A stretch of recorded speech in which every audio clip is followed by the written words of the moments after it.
Hey everyone, thanks for joining us today. I'm John, and I'm really looking forward to our chat. Sarah, doesn't it feel good to just sit down, relax, and have a friendly talk? It really does, John. Sometimes I think a simple conversation is exactly what I need after a long day. If you're listening, I hope you're feeling comfortable too. Maybe you're on a walk or just having a cup of tea. Wherever you are, we're happy you're here with us. That's so true. I always feel better sharing these moments, even if we're just talking about daily life. We know it can feel scary to speak up sometimes, but here, there's no pressure. We're all friends in this space. Exactly. I remember when I first started learning a new language, I was nervous too, but listening to friendly voices helped me so much. So, everyone, just know you're not alone. We're here together, and it's totally okay to make mistakes. That actually reminds me sometimes the best conversations happen when we stop worrying so much. So grab your favorite drink, get cozy, and let's enjoy this time together. Ready to dive a little deeper, Sarah? I'm ready, John. Let's keep things easy and fun, and help everyone feel safe to speak up, no fear needed. Let's see where the conversation takes us. Sarah, I can't even count the number of times I've sat there overthinking every single word before I speak. Like the other day, I was about to call for takeout and just froze up for a second. My mind went totally blank. I totally get that, John. It's so weird how you can rehearse your order 100 times in your head, but then when someone picks up the phone, your brain just empties out. I had that happen in a cafe last week. I knew exactly what I wanted, but suddenly the words just stuck somewhere. It's almost like your mind puts up a roadblock right at the most basic moments. And it's not just ordering food. Meeting new people? Sometimes I freeze because I'm terrified I'll say something wrong. Or mix up words I actually know. That's real. For me, it gets even worse in work meetings. I plan my points in advance, but when it's my turn, I worry so much about making a mistake that I end up barely saying anything. Even when I know the vocabulary, my mouth just doesn't want to cooperate. Honestly, it's frustrating because you've done all the work. You know the words, you understand what's going on, and somehow, when it matters, you can't get them out. Makes you feel like you're trapped behind invisible glass. And the worst part is, it just keeps you stuck in your head. You end up overanalyzing every tiny thing and miss the actual conversation. I always wonder, why does this happen so much, even when we've practiced? So, before we dive deeper, have you ever wondered why chatting in English can feel so awkward, even if you've spent years studying it? It's like your brain just freezes up mid-sentence. Oh, for sure, I hear that all the time. And honestly, a lot of it comes down to habits we pick up along the way. For example, tons of people translate every word in their head from their own language to English, which makes everything feel slower and kind of stiff. That totally makes sense. I remember a friend describing it like trying to read subtitles for your own thoughts. But it's not just about translation, right? Exactly. There's more to it. Sometimes, bad memories stick with us, like getting laughed at for a mistake or fumbling a sentence in class. That fear can really stick, making people super careful and nervous. It's tough to shake off. I can relate to that. I used to worry so much about saying the wrong thing that I'd just go quiet. And on top of that, a lot of folks treat English like a school subject, with rules and memorizing lists, instead of just, talking. Absolutely, when it feels like homework instead of a conversation, it's no wonder people freeze up.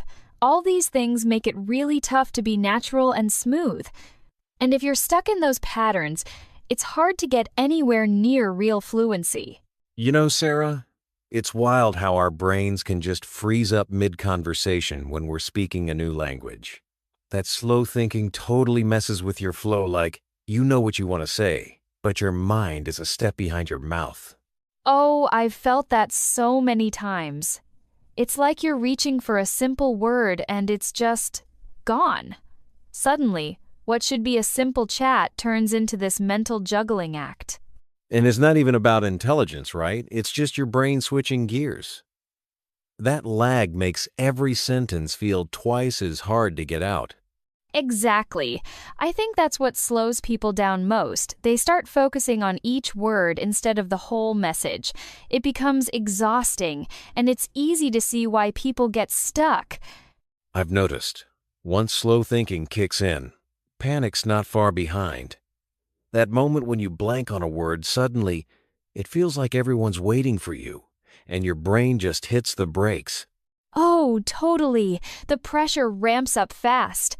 I remember once at a bakery in Paris, I couldn't remember the word for baguette of all things. I could feel my face burning as I stumbled over my order. That's so relatable. The worst part is, the panic makes your mind even fuzzier, so it just snowballs from there. Right, and suddenly you're not even thinking about the language you're desperately trying not to embarrass yourself. It's such a tough cycle to break.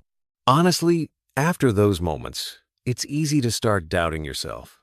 You think, maybe I'm just not cut out for this, when really it's just a normal part of learning. That's the part that hurts most when you let one awkward conversation convince you you're not good at languages. I've met so many people who stop trying altogether after just a couple bad moments. And the irony is, everyone has these experiences.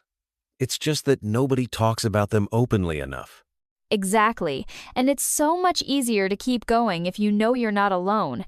Sometimes just hearing that from someone else makes all the difference. I think it's so important for listeners to realize if you're struggling with slow thinking or panic, you're definitely not the only one. We've all been there, and it doesn't say anything about your ability. Absolutely, and I wish more teachers and language partners would actually say that out loud. Those struggles aren't signs you're failing, they're part of the process. If anything, it means you're putting yourself out there. And you're braver for it, honestly. I love hearing stories of people who push through, even when it's awkward or messy. Right. And it's not about perfection. It's about getting your message across, little by little. If you can laugh at the hiccups, you're already winning. Thinking about all this, it actually sets up the next big thing I wanted us to tackle: some of the most common mistakes learners make, especially when they're feeling stuck or panicked. Oh, there are some classic ones.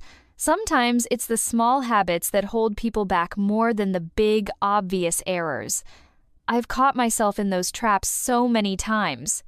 Let's get into them, because once you spot these patterns, it's so much easier to move past the roadblocks and actually start making progress. I have a feeling a lot of people are going to be nodding along with this next part. So let's shift gears a bit. Every learner has those classic slip-ups that can trip them up, right? One I see all the time is people aiming for absolutely perfect English before they ever open their mouths. What's your take on that? Honestly, I see it all the time too. Folks get stuck waiting for that magical moment when they know enough, but it never really comes. Perfection is such a high bar that it ends up holding people back from ever actually speaking. Totally. And then there's that other habit, just memorizing grammar rules, thinking that'll somehow unlock fluency overnight. I mean, rules do help, but what's the downside there? Memorizing is a bit like collecting puzzle pieces without ever putting them together. You can know every rule, but if you never try them out in conversation, it's hard to see how they really fit. Sometimes, learners feel safer with rules because speaking feels risky. That makes me think of people who wait ages before jumping in and speaking. They tell themselves, I'll start talking when I'm ready, but that day keeps moving further away. It's so true. The longer you wait, the scarier it feels. Last week, I talked with someone who's been studying for years but still felt too nervous to order coffee in English. Just starting with one sentence can break that pattern, though. You know what else seems to sneak up on learners? Comparing themselves to everyone around them. Like, she learned faster, or his accent is better. It can be so discouraging. That comparison trap is tough, but everyone's journey is so different. Someone might have had more exposure, or maybe they just feel more comfortable making mistakes. What actually matters is your own progress, even if it's tiny steps. Exactly. And I think it's super important to remember none of these mistakes are permanent. Little tweaks like speaking up even when it's not perfect, or using rules in real conversations can make a big difference over time. I couldn't agree more. Change doesn't have to be huge or overwhelming. Even one small shift, like saying hello to someone new, can build your confidence. It all adds up, and before you know it, those mistakes start to disappear. Let's dive into some real, everyday strategies for making English a natural part of your routine. I'm talking about ways to practice without even thinking about flashcards or grammar drills. For example, have you ever tried turning your morning routine into a little English session? You know, it's actually easier than people expect. While brushing my teeth or making coffee, I'll just run through what I'm doing in my mind, but in simple English. Stuff like, I'm washing my face now, or pouring water into the mug. It's not poetry, but it gets your brain thinking in English instead of translating every word. Exactly.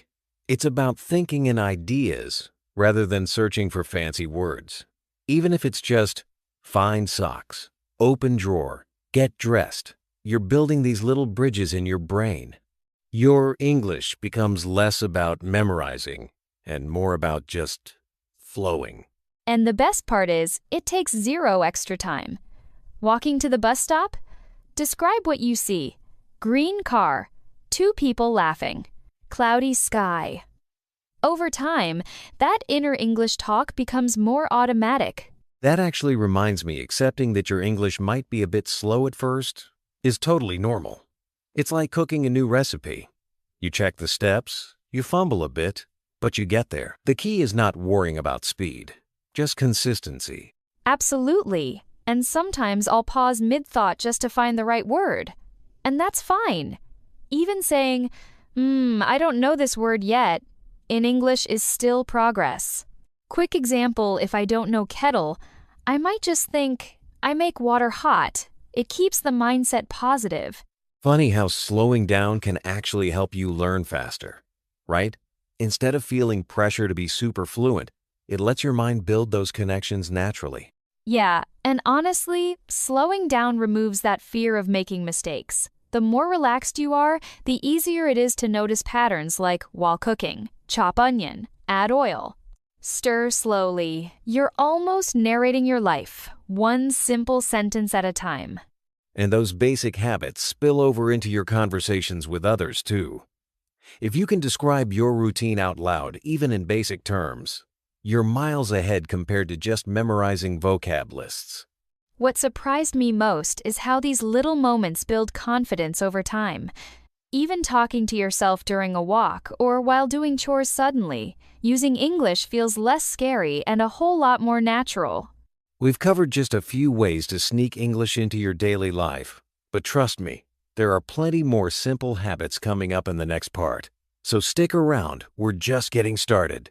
Before we wrap up today, let's dig into something super practical, daily habits you can actually stick with. Have you found any tiny routines that make language practice less intimidating, Sarah? Honestly, just talking to myself has been a game changer. I'll narrate what I'm doing like, now I'm making coffee, or I need to send this email. It sounds a bit goofy at first, but it really helps loosen up my brain for speaking. That's such a low-pressure way to get words flowing. I do something similar on my commute. Just a few sentences about my plans for the day, out loud or even under my breath. It's like giving yourself permission to fumble and laugh a little. Totally. And it's amazing how those tiny moments add up. I also set a little timer, maybe 2 minutes, where I just try to say anything, even if it's listing my grocery items. The important part is staying relaxed, not perfect. I love that you mentioned keeping it relaxed. Sometimes all we need is just 1 or 2 minutes a day to build confidence. And if words get stuck, just moving on is part of the process. Exactly. And on days when speaking feels tough, I'll listen to a podcast or a song without any pressure to understand everything, just letting the sounds wash over me. It keeps things light and reminds me that progress isn't about being perfect every day. That's a great mindset. Small steps, no pressure. Some days you'll say a ton. Other days, just a couple of words, and both count. It's way better than feeling stuck because things aren't flawless. Yeah, Honestly, it's more important to show up for yourself than to nail every sentence. Even 10 seconds of speaking or listening is a win. If you miss a day, pick it up the next. The point is to just keep going. So for anyone listening, don't stress about doing everything perfectly.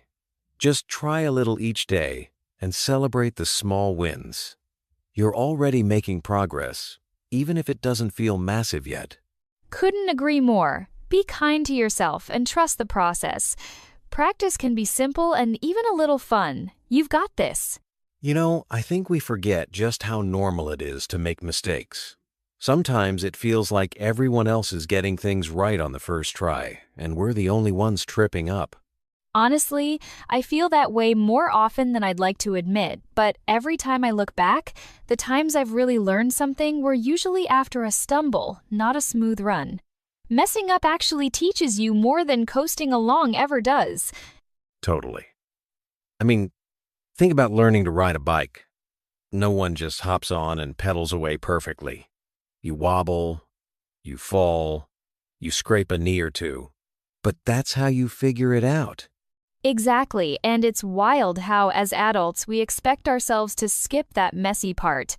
But honestly, mistakes are just proof that you're trying something new and challenging yourself. That actually reminds me, sometimes it feels like progress is basically invisible, especially when you're in the middle of things. It's so easy to think, why am I not further along by now? I've definitely had weeks where I felt totally stuck, like nothing was clicking. And then, almost out of nowhere, I'll look back and realize I've come so much farther than I thought. Progress sneaks up on you sometimes. Yeah, it's kind of like trying to watch your hair grow impossible in the moment, but then one day, you realize it's actually longer. Noticing those small wins can be really motivating. Absolutely, and I think those little moments of growth matter just as much as the big milestones, even if they aren't always obvious at first. You know what's comforting? Realizing literally everyone struggles. Even people who seem super confident they've had rough patches too. So true. I once heard an interview with a world-class athlete who admitted to doubting himself constantly. It's such a relief to hear that these feelings aren't unique to us, they're just part of being human. I've had friends tell me about their behind-the-scenes worries, and I always think, wait, you too? It's funny how open conversations make you realize you're not alone. It makes such a difference. Just knowing other people are facing the same stuff takes the edge off, and somehow it feels less scary to keep going. Hearing that really makes me want to remind our listeners, you're honestly doing better than you think. If you're showing up, even imperfectly, you're moving forward. Love that. Sometimes we forget how much effort it takes just to keep going, especially when it's tough. Giving yourself credit for sticking with it matters so much. And hey, it's okay if your progress looks different from someone else's.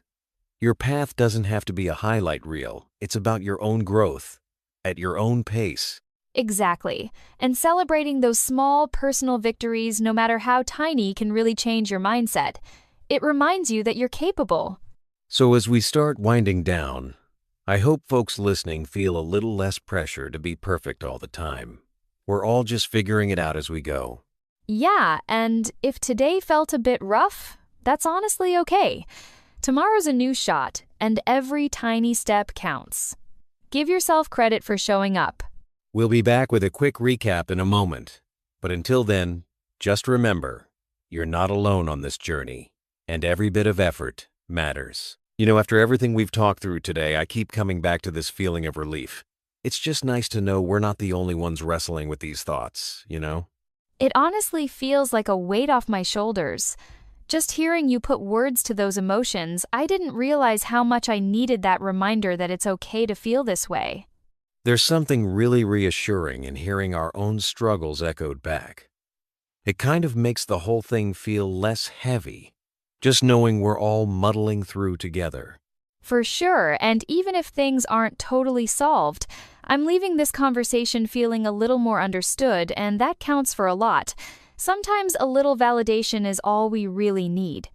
Absolutely. Let's just sit with that for a moment. Sometimes just taking a breath and letting ourselves feel seen is the most important thing we can do. Before we wind down, I'd really love to hear what's been on your mind. Has today's topic sparked any memories or thoughts for you? Maybe there's a story or a question you've been wanting to share with us. Honestly, hearing from listeners is always my favorite part. Even a quick note or a fun little comment can totally change how we look at things next time. So, if you've got something to say, we're all ears. Don't be shy. And if you enjoyed hanging out with us today, it'd mean a lot if you tap that follow button or maybe shared this episode with a friend who'd appreciate it. We're all learning together here, and every new listener makes Hello English that much more lively. Thanks so much for spending your time with us. We'll be back soon with more stories, more lessons, and hopefully more of your voices in the mix. Until then, take care and keep learning. Let's let that music play us out.